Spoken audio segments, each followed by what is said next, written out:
Entonces, yo me puse a buscar, sabía de de esta charla que regularmente la damos en Navidad y se la mandé. Y fue la oportunidad para leerla nuevamente y recordar muchos aspectos que nos trae y nos revela el Padre a través de esta charla para que nosotros podamos entender el verdadero sentido de la Navidad. Y esta semana, ¿no es el mío, no? Todos son Motorola, sí, por favor, coloquémoslo en modo silencioso. Sí, qué bueno. Ok, y en esta semana cuando ya estaba yo, porque dije, bueno, esta charla va a ser para compartirla con los hermanos en algún sermón, y esta semana la estuve leyendo nuevamente eh, para mirar qué puntos, porque pues es un poquito larga la lectura, y entonces estaba mirando qué le saco, pero es una charla que conmueve mucho, ¿sí? Y realmente uno dice, no, pero es que todo esto es importante, todo esto es muy conmovedor, muy revelador, y creo que vamos a hacer una lectura completa de la charla, ¿sí? Y trataré de poderla eh, cubrir en el tiempo que tenemos para el sermón. Se llama La voluntad de Dios y la Navidad. Es un discurso de nuestro Padre verdadero del año 1977, ¿sí? Dice, y fue el 25 de diciembre, precisamente.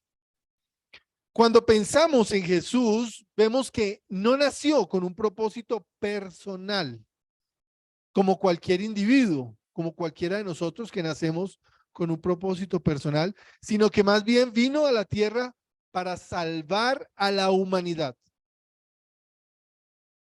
Debido a la caída, la humanidad absolutamente necesita un Salvador. Todas las personas deben ir a través de Jesús para regresar al estado original de bondad. Dios tuvo un propósito para crear al hombre y el universo, pero por la caída, su propósito no se cumplió y desde entonces Dios ha estado esforzándose para restaurar a los hombres perdidos en medio de la maldad. Y me llama la atención el discurso nuevamente porque a pesar de que lo damos y lo recordamos cada Navidad, ¿sí? Eh, Cuando lo leemos nuevamente, recordamos y decimos, wow, qué importantes palabras, parece que no las he leído antes, ¿sí? Y entonces nuevamente recobran vida cuando nosotros la leemos y nos lleva a nosotros a reflexionar acerca de la vida de nuestro hermano Jesús. Está determinado a cumplir, perdón, Dios tuvo un propósito para crear al hombre y el universo, pero por la caída su propósito no se cumplió y desde entonces Dios ha estado esforzándose para restaurar a los hombres perdidos en medio de la maldad. Está determinado a cumplir ese propósito que no podrá lograrse sin la llegada del Mesías. Sabemos que la razón por la que Dios quería ver a Jesucristo en la tierra era para restaurar a las familias e individuos con quienes Dios había perdido la relación padre e hijo. Debido a que la humanidad nunca lo ha entendido completamente, fue necesaria una tremenda preparación por su parte para enviar al Mesías a la tierra. No era fácil para Dios preparar todo para enviar a su hijo. Debido a que el hombre falló en cumplir el propósito original de la creación, Dios tenía que enviar a alguien capacitado para realizar esa perfección original. Alguien que pudiera nacer puro en el amor, la vida y el linaje. Naturalmente, Dios tenía que enviar a su hijo a la tierra a través del cuerpo de una mujer, pero no de cualquier mujer. Preparar a esa mujer para ser la madre del Mesías requería un cuidadoso trabajo. Y en este momento recuerdo mucho todo el trabajo que Dios realizó en el linaje del Padre para poder enviar al unigénito, pero también el trabajo del Padre Celestial, de los Padres Celestiales para poder preparar el linaje y enviar a la hija unigénita. La madre de Jesús, María, no estaba completamente en la posición de no tener nada que ver con el pecado original. En otras palabras, no podía alcanzar el nivel que existía antes de que la caída sucediera. Fue elevada, pero no hasta el punto de no tener nada que ver con el pecado. Y esto es importante que lo podamos entender, pero es tema de otra conferencia. Con el fin de compensarlo, María tenía que tomar la firme posición de amar a Dios más que a nadie, hasta lo absoluto, hasta un grado imposible. También necesitaba establecer la posición de hacer algo para cortar los lazos con la caída. Una vez que se establecieron las condiciones necesarias, Jesús fue concebido en el seno de María y podía ser aceptado como alguien sin lazos con el acto de la caída. Esto realmente es difícil entenderlo, pero Jesús nació fuera de la esfera de la caída y no tenía nada que ver con el pecado original. Aquí nosotros tenemos que remontarnos a todo ese trabajo previo que Dios hizo para poder limpiar el vientre y de esa forma crear un fundamento para que el linaje de Jesús pudiera establecerse en la tierra. Una vez que Jesús nació, y por eso decimos que es tema de otra conferencia, y por eso el Padre dice, es difícil entenderlo, pero todo ese trabajo creó las condiciones para que Jesús pudiera nacer sin ninguna relación con el pecado original. Una vez que Jesús nació, Dios debía haberse sentido más feliz con él que con su creación original. Al mismo tiempo, sin embargo, el nacimiento de Jesús no podía borrar la penosa realidad de toda la gente caída. Dios no podía ignorar ni olvidar el mundo caído. Antes de la caída, solo Dios ejercía dominio sobre Adán y Eva, y no había nadie como Satanás. Sin embargo, hoy, incluso muchos hombres devotos equivocadamente creen que Satanás existió antes de que el hombre fuera creado. Eso no es cierto. ¿Cuál era la misión de María y José? Dios no era el único que estaba en la posición de intentar tener dominio sobre Jesús. Debido a que Satanás empezó a existir desde el momento en que ocurrió la caída, ciertamente Satanás deseaba dominar también a Jesús, ya que Jesús estaba calificado para cumplir con el propósito de la creación de Dios. Satanás estuvo muy activo y persistentemente trató de llevarse a María a su lado. María sabía que estaba en medio de una importante situación, pero no la comprendía completamente. Quizá tenía cierta idea de su responsabilidad, pero aún así no llegó a conocer completamente su situación en ese tiempo. ¿Y qué podemos decir de José, el marido de María? Tampoco comprendió verdaderamente la situación, al igual que los demás parientes cercanos, ni siquiera los hermanos y hermanas de Jesús. Entonces, ¿qué tenía que hacer Jesús, quien nació en esas circunstancias? Remontémonos un poquito, trasladémonos en el tiempo e imaginémonos la situación, el escenario que rodeó el nacimiento de Jesús, la concepción de María y el posterior nacimiento y crecimiento de Jesús. Tratemos de trasladarnos a esa época, ¿sí? Con las palabras que vienen ahora. Jesús tenía que comprender la responsabilidad de cada persona, porque de otra forma no podría aclarar la situación. ¿Sabía Jesús todo esto en el momento en que nació? ¿O iba comprendiéndolo gradualmente mientras crecía? La intención de Dios era que todos los que estaban alrededor de Jesús, incluyendo María, José y todos los parientes, educaran a Jesús y le protegieran de la influencia del mal. de forma que pudiera desarrollarse completamente y afirmar sus ideales antes de que emprendiera finalmente su misión. Ahí comienzo yo a pensar y a relacionar toda esa protección que recibió la madre y el padre alrededor de su familia, ¿sí? Y que eso les permitió a ellos también crear cierto carácter y cierta energía en el trabajo hacia la voluntad de Dios.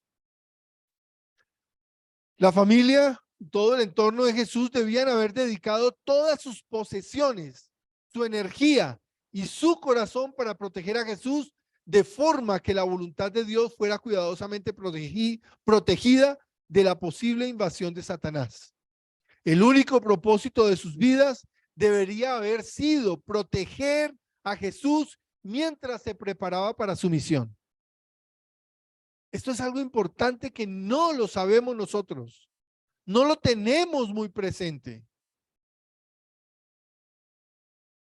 Esta era la situación desde el punto de vista de Dios, pero ¿quién pensó en estas cosas en aquel tiempo? De hecho, todos los datos bíblicos e históricos muestran que las personas elegidas no comprendieron lo que tenían que hacer por Jesús. Desde entonces, incluso la gente religiosa solo ha tenido al respecto una ligera idea de la vida de Jesús. El mundo cristiano, por ejemplo, ha alabado la forma en la que el Mesías nació en un establo y lo ha colocado en un pesebre de paja. ¿Cómo puede estar la humanidad orgullosa de que el Hijo de Dios naciera en un establo? Los judíos fueron preparados por Dios para recibir y ayudar a Jesús, pero incluso esa gente tuvo en realidad una ligera idea de lo que tenían que hacer para ayudarle a cumplir la voluntad de Dios. No comprendieron nada. Hubo alguien que comprendiera la misión de Jesús de establecer y restaurar una familia centrada en Dios, una nación centrada en Dios, centrada en su familia, y finalmente un mundo entero centrado en Dios. Perdón, hubo alguien que comprendiera la misión de Jesús de establecer y restaurar una familia centrada en Dios, una nación centrada en su familia y finalmente el mundo entero centrado en Dios. Está muy claro que no hubo nadie, ni laico ni religioso, que ayudara a Jesús a cumplir su misión. No hubo nadie. Si hubo alguien que comprendió a Jesús y le ayudó, fue Dios. Nadie más, excepto Jesús, comprendió su responsabilidad. Estaba Dios contento y feliz viendo a su hijo nacer en un establo, llorando de frío, sin nadie a su alrededor que supiera lo que tenía que hacer, y con Satanás buscando cómo encontrar el modo de eliminarlo. ¿Podía Dios sentirse tranquilo en esa situación? Volvamos al pasado y pensemos con más detalle cuál era el ambiente que había a su alrededor. María era la madre de Jesús, pero José no era su padre legítimo. Cuando José se casó con María, María estaba embarazada y José sabía que el niño que albergaba en su seno no era suyo. José era un hombre de fe, así que se casó con ella, pero ¿podía José alegrarse cada día porque su esposa tenía un hijo divino? ¿O estaba José siempre enfadado y preguntándose de quién era el niño?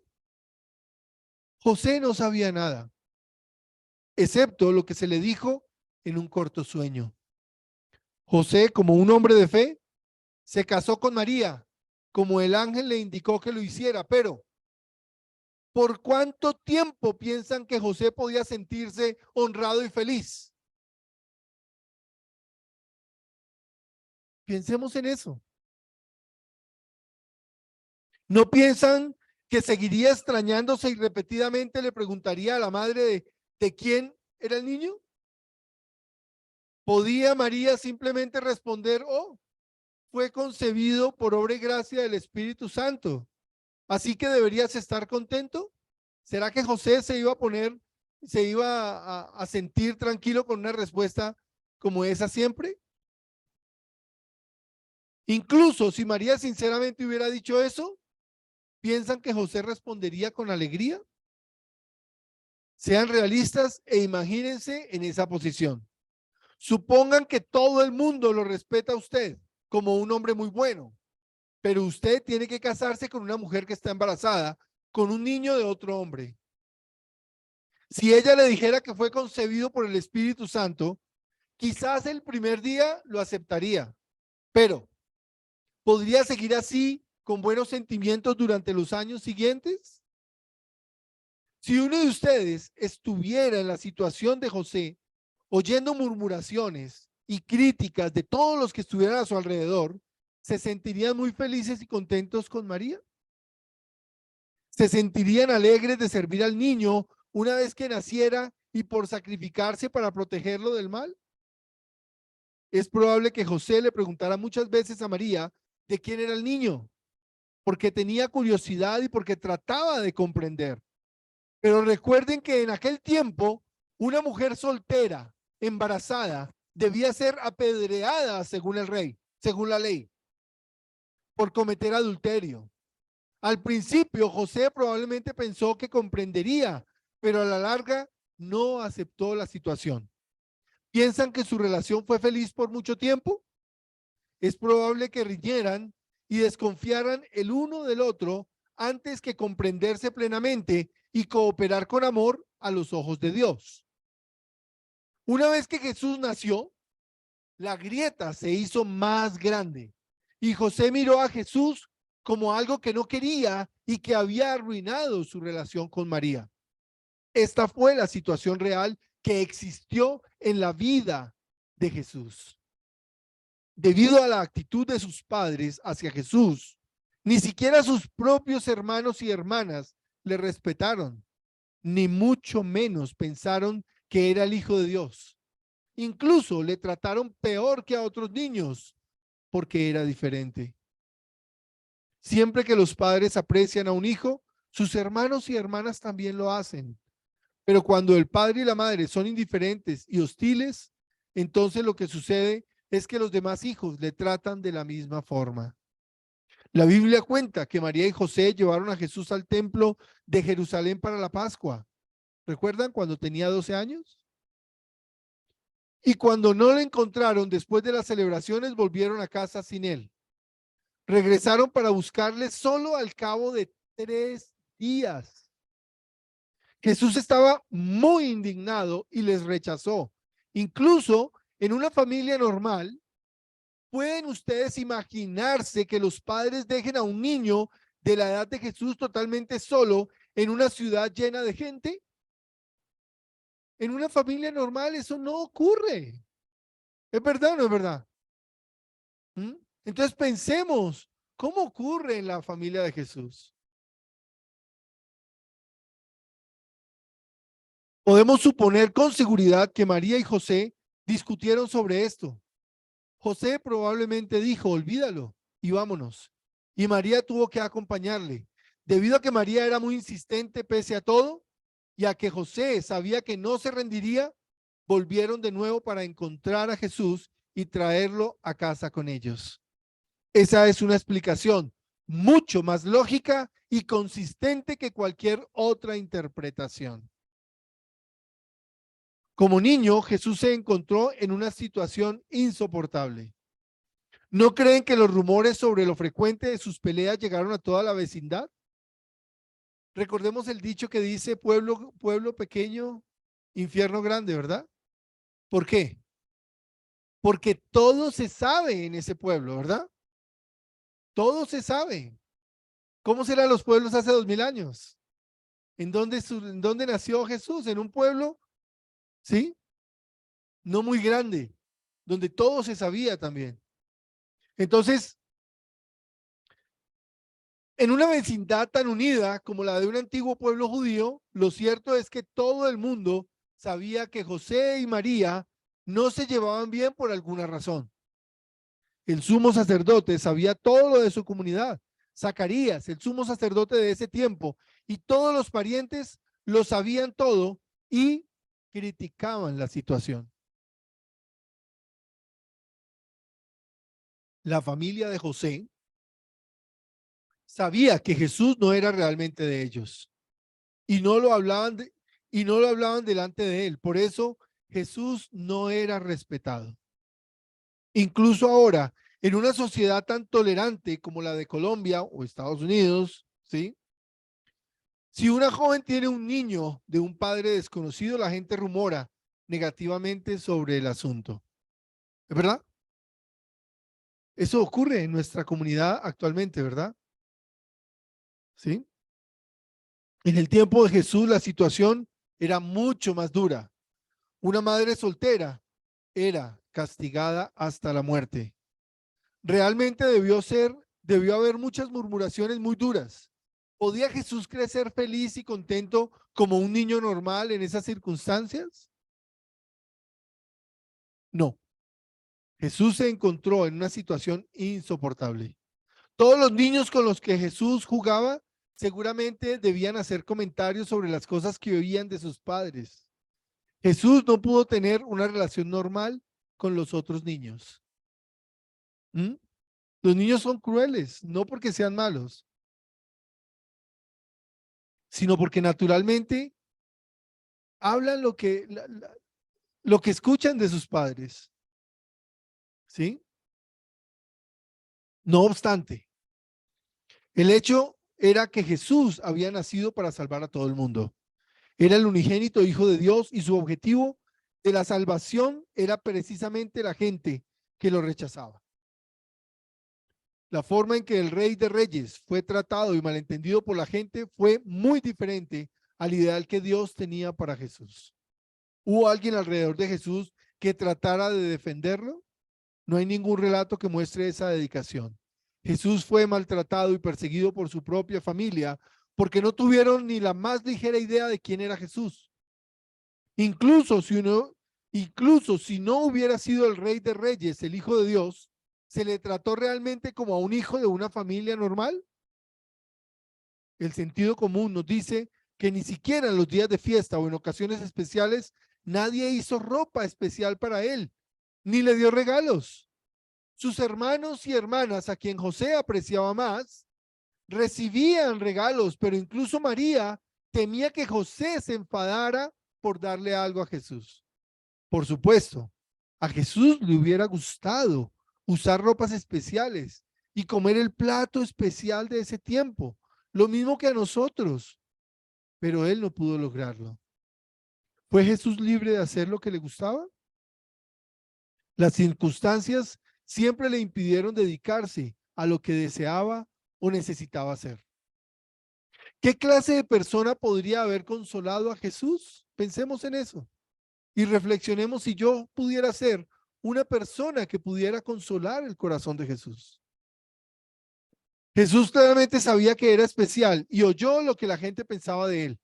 Desde que era pequeño no pudo hablar abiertamente. El único consuelo que podría buscar era en la comunicación con Dios y pasó la mayor parte de su tiempo orando a Dios y buscando su guía.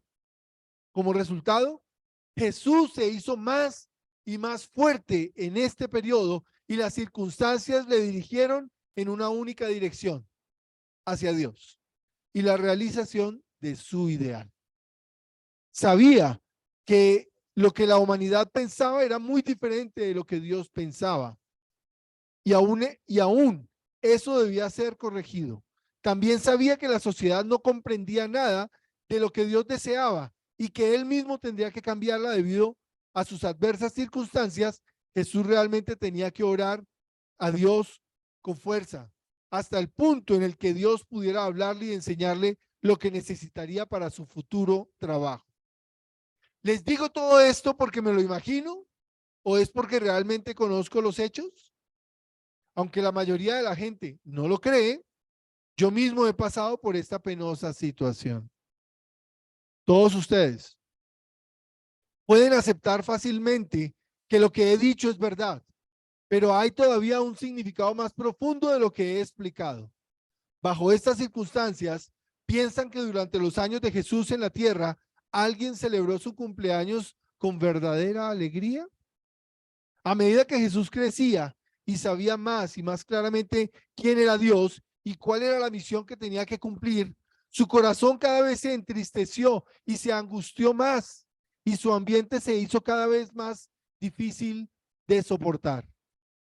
El amigo más precioso para Jesús habría sido la persona que se acercara a él, no con muchos regalos o palabras de felicitación, sino más bien aquel con un corazón lleno de lágrimas para consolarle en su situación y hablar con él de lo que tenía que hacer en el futuro. Si hubiera habido alguien así, entonces Jesús hubiera sido más feliz que si alguien le hubiera venido con regalos.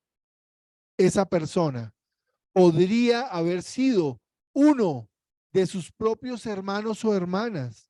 Conociendo su profundo sufrimiento, podrían haber cogido un pequeño pedazo de pastel envuelto en un pañuelo para dárselo a Jesús en su cumpleaños, diciendo: la gente no te comprende, pero yo trataré de ayudarte.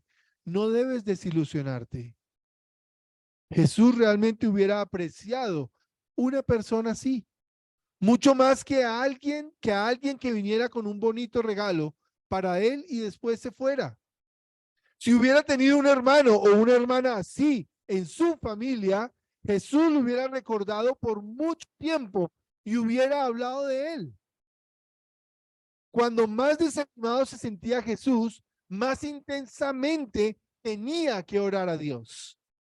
Y movido por su ferviente oración, Dios le decía: más adelante llegarás a ser grande y te elevarás a esta determinada posición. Eso es lo que debía suceder de cualquier modo, que Dios le enseñase estas cosas en detalle. Por experiencias propias, Jesús sabía que Dios era su mejor amigo y quien más unido estaba a él. Alguien muy diferente a José, a María o a sus hermanos y hermanas. Jesús pensaba seriamente en la situación nacional de ese tiempo, orando para cambiar las cosas. Seguro que le preguntaba a Dios una y otra vez: Padre, ¿cuándo aparecerá el Mesías en la tierra para corregir la situación? Quizás Dios le dijo muchas veces: tú eres el Mesías, tú eres el que tiene que hacerlo. ¿Piensan que por oír a Dios decirle esto una vez era suficiente para que Jesús creyera eso absolutamente? Realmente él debió preguntar más de una vez, esperando alguna otra respuesta. Podemos imaginar con seguridad que se le predijeron en detalle muchas experiencias que iban a suceder, como por ejemplo: espera a alguien que vendrá a visitarte mañana. En cierto momento ocurrirá esto y debes hacer aquello y rechazar lo otro. Fue instruido en detalle por Dios sobre muchas cosas. ¿Qué ocurrió con el padre cuando recibió la revelación? Él tuvo que preguntarlo varias veces. ¿Mm? Y de cierta forma también el padre recibió mucha revelación, ¿sí? De muchas cosas que iban a pasar, instruido también por Dios, de la misma forma que Jesús. ¿Mm? Es muy evidente, es muy evidente que Jesús tenía que prepararse internamente. Donde quiera que buscara, en el mundo físico no había una base de comprensión, así que tenía que fortalecerse y determinarse y prepararse para su misión. Jesús sabía que Dios tenía su plan para él, pero los israelitas y para el resto de la humanidad, para él, para los israelitas y para el resto de la humanidad, Dios tenía un plan para él. Dios es espíritu, pero Jesús, por tener cuerpo físico, podía comprender la situación real del hombre en el mundo y sabía que tenía que ser el punto central para hacer que el mundo regresara a Dios. Piensan que deseaba mucho encontrar a alguien para enseñarle un conocimiento o deseaba escuchar una palabra de amor hacia él, sabiendo que sin él nadie tenía la posibilidad de volver a Dios.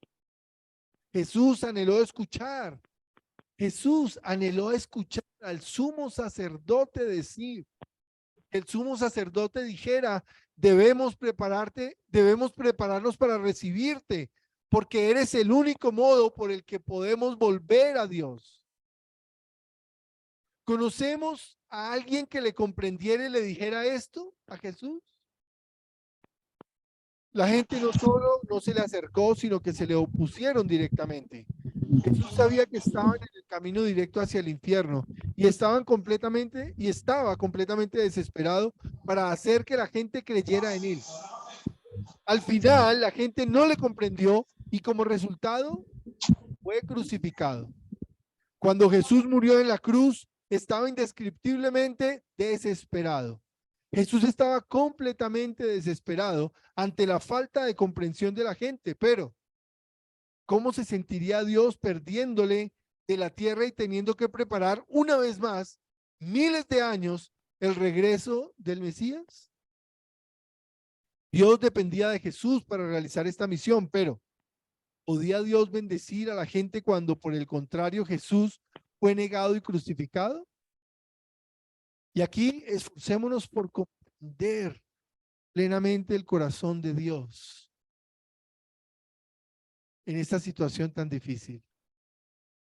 Cuando Jesús estaba en la más profunda angustia en la cruz, el sentimiento de Dios era exactamente el mismo.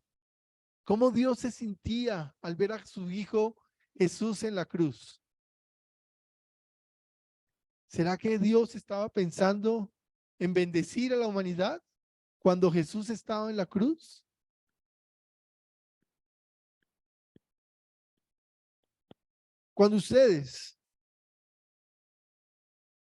Cuando Jesús estaba en la más profunda angustia en la cruz, el sentimiento de Dios era exactamente el mismo. No podía haber ninguna diferencia. Cuando ustedes están realmente indignados y completamente furiosos por dentro, ¿pueden pensar en dar felicidad o bendición a otros? Cuando a alguien se les acerca en ese momento, ¿se sienten generosos y abiertos con esa persona? Este es exactamente el sentimiento que Dios tenía. No había posibilidad de que diera ninguna promesa de salvación en ese tiempo. Sabiendo esto, nos damos cuenta de la profunda tristeza que que las doctrinas tradicionales causan a Dios. Los más devotos cristianos han enseñado en todo el mundo que Dios había preparado durante 4000 años la llegada de Jesús para morir y que los cristianos debían estar contentos que muriera para dar la salvación. Cuando Dios los oye, piensan que Dios se siente como para bendecirlos. Esto es muy duro escucharlo.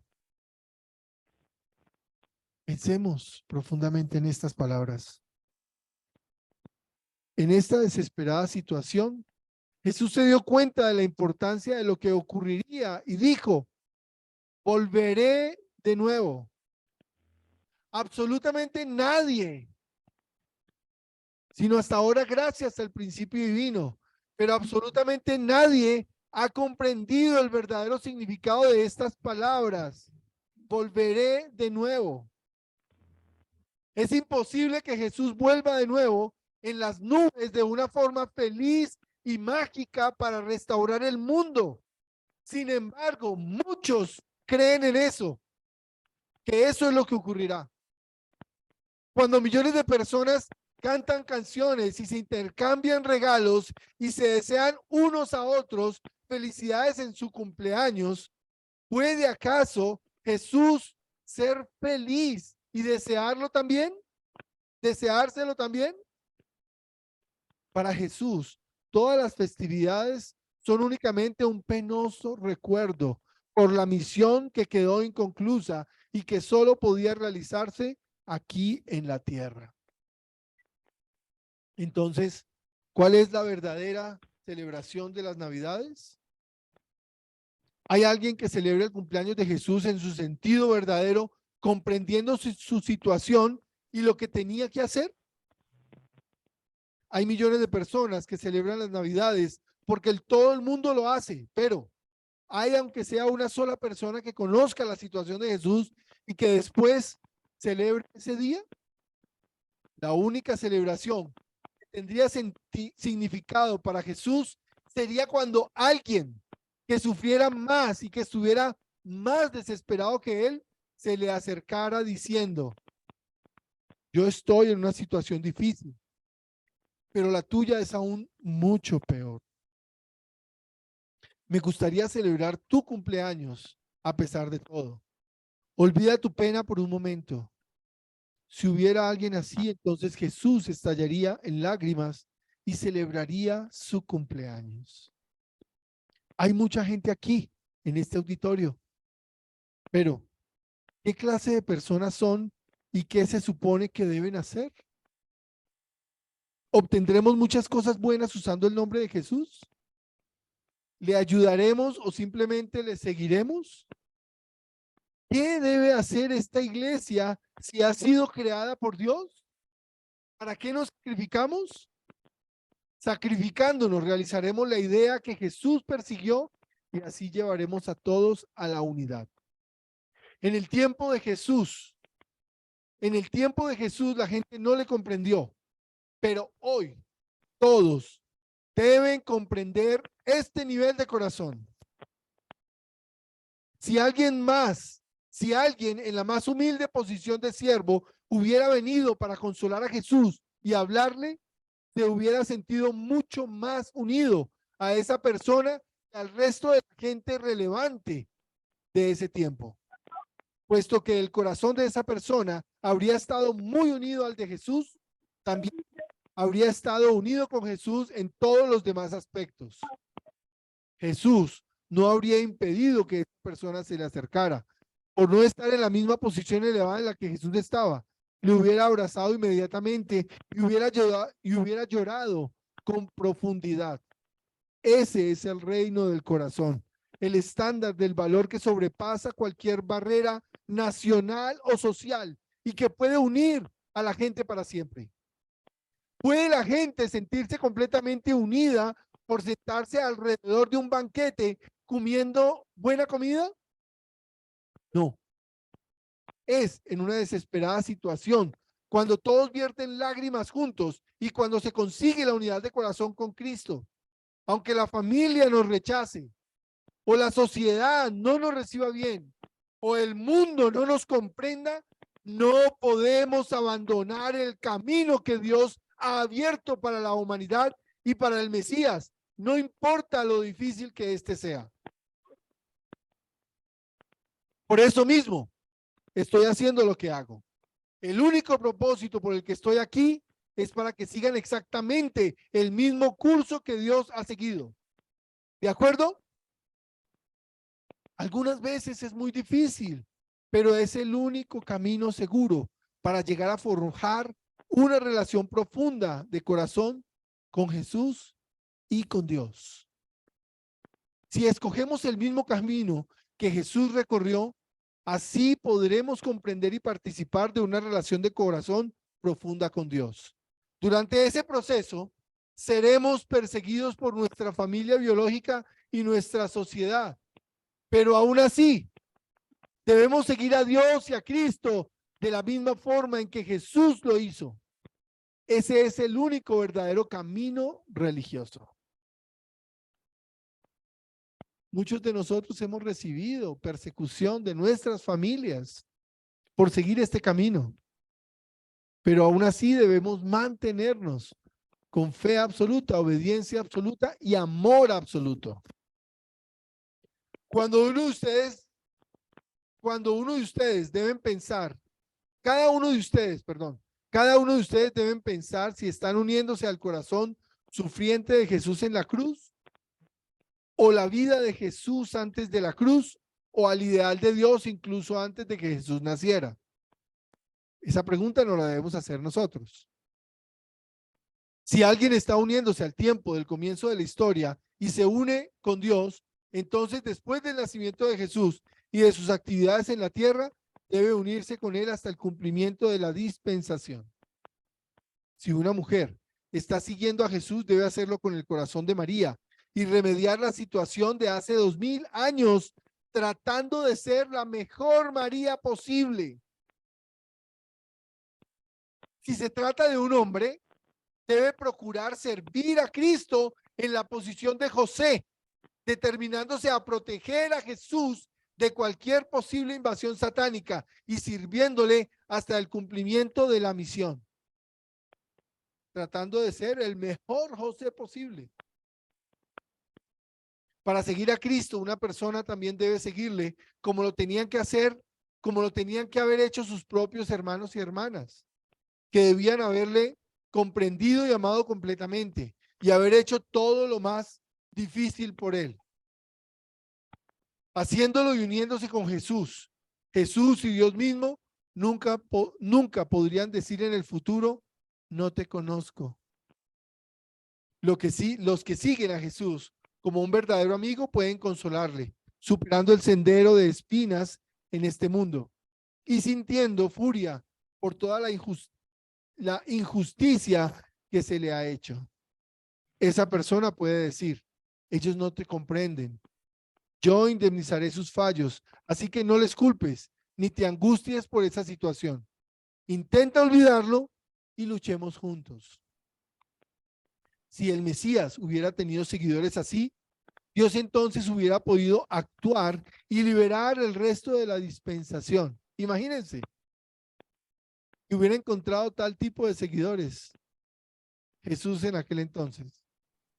Si alguien se acercara a Jesús para compartir la pena en sus dificultades, entonces Jesús le respondería, sí, es difícil, pero puedo soportarlo. Pero, ¿y tú? Tu camino es más difícil. Una relación de corazón así es el fundamento del cielo y sobre la tierra. ¿Cómo podemos entonces aliviar el resentimiento del corazón de Dios y del corazón de Jesús? Es lo que nosotros debemos hacer. ¿Sí? Nuestro propósito no es solamente llegar a ser felices, ni estar completamente juntos, sino más bien perseverar en las dificultades.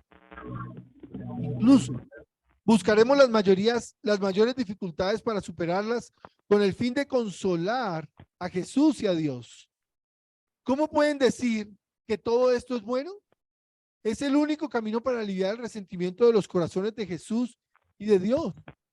Tenemos que eliminar las peores penurias, el increíble sentimiento de opresión y la fuerte sensación de frustración que Dios y Cristo tienen. Si no lo logramos, no hay posibilidad de que la humanidad sea bendecida o de que se acerque al concepto de bendición. Si actuamos así, todos podremos regresar hasta antes del tiempo de la cruz y ser los verdaderos amigos de Jesús, ser la mejor María y ser el mejor José. Todos podremos unirnos completamente con Jesús en el más verdadero sentido, incluso aunque estén viviendo ahora 2000 años después de Jesús.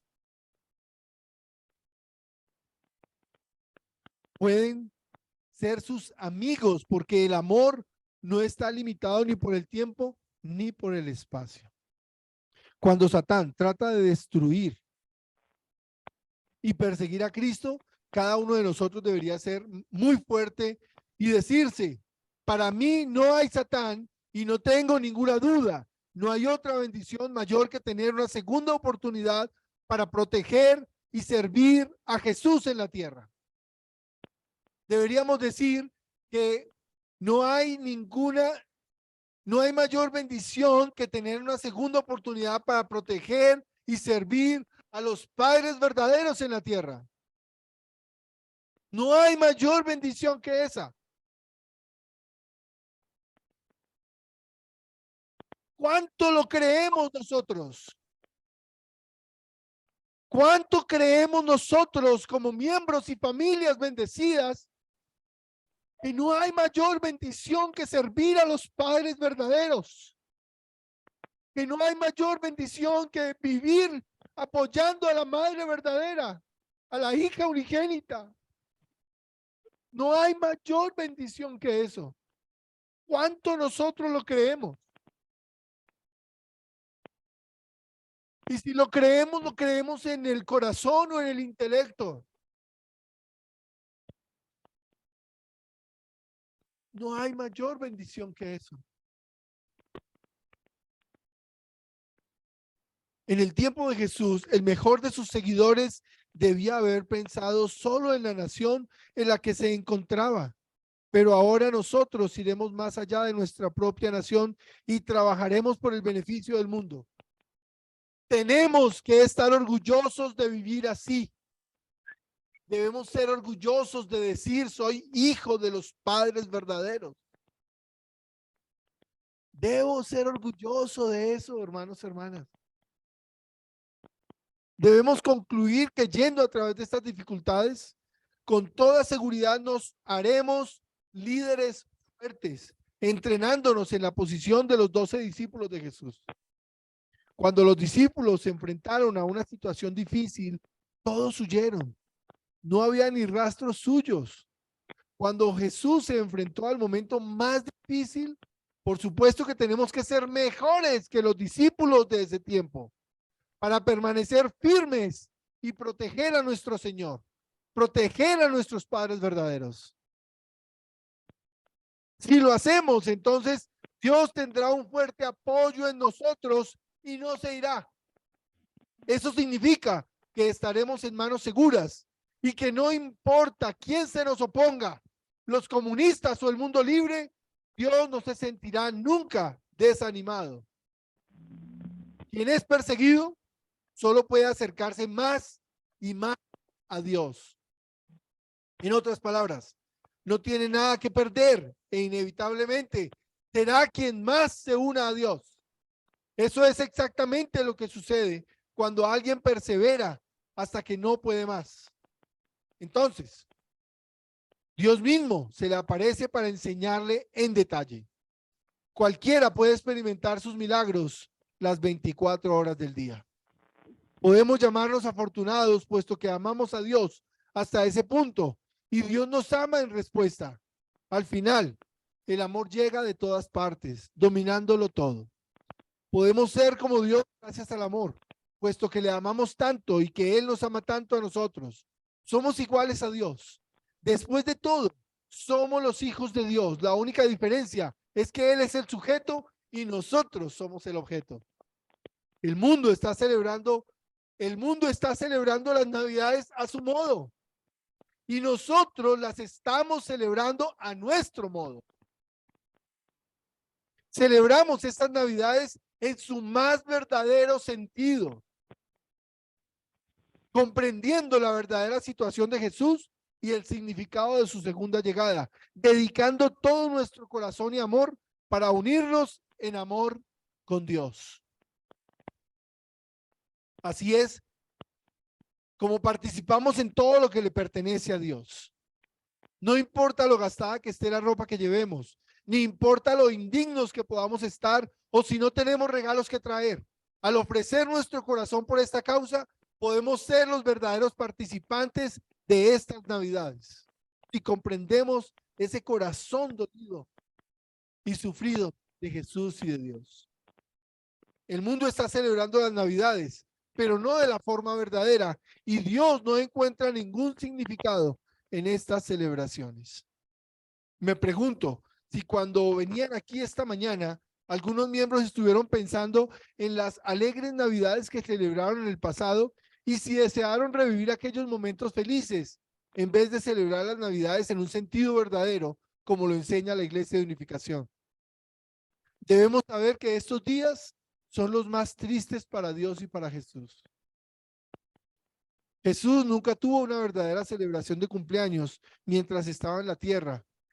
Y es muy significativo para él ver que ahora mucha gente se reúne aquí para celebrarlo en su verdadero sentido. ¿No están agradecidos por participar en la verdadera celebración de las Navidades? Empataron en 2 minutos. Empataron solo en 2 minutos.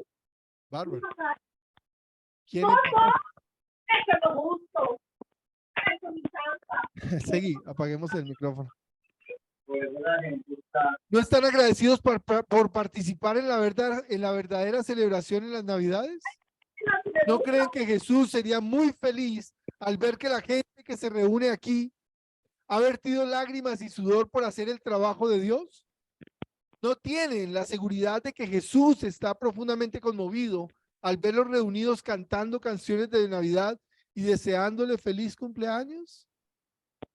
Tengan la seguridad de que están en el camino para llegar a ser hijos e hijas de Dios y que incluso Dios y Jesús se sienten agradecidos por lo que han hecho. Personas así son las más maravillosas mujeres y los más grandes hombres. Jesús realmente elegiría una esposa en un grupo así, sin tener en cuenta la ropa de marca, las joyas o un gran nivel académico. Son ustedes los participantes en la celebración de las Navidades en su más verdadero sentido. Quienes estén determinados a seguir el camino de Cristo durante el resto de sus vidas, abrazando el pasado, el presente y el futuro, hasta que se cumpla la voluntad de Dios, levanten todos sus manos. Ayú.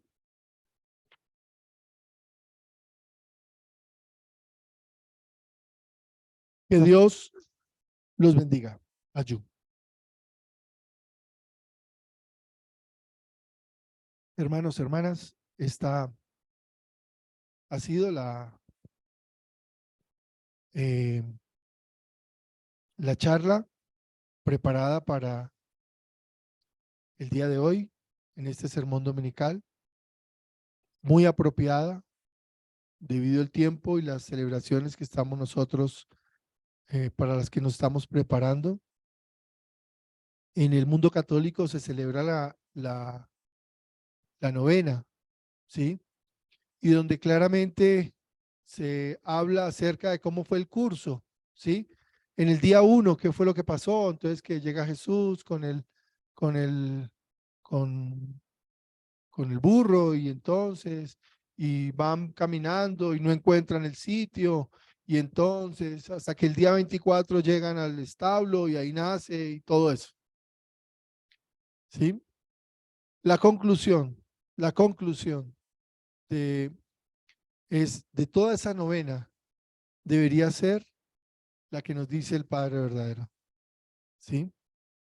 Que, que, en esa, que en esa celebración nosotros podamos pensar y celebrar el verdadero sentido de la Navidad, deseándole y acompañando a Jesús por no haber podido experimentar, ¿sí?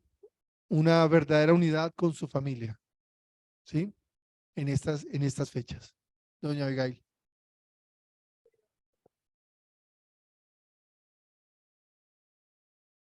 Eso es tema de otra conferencia, lo podemos tocar, pero por eso el padre decía en esta charla, es muy difícil entender, pero Dios creó todas las condiciones para que el Mesías, Jesús, pudiera nacer sin pecado original.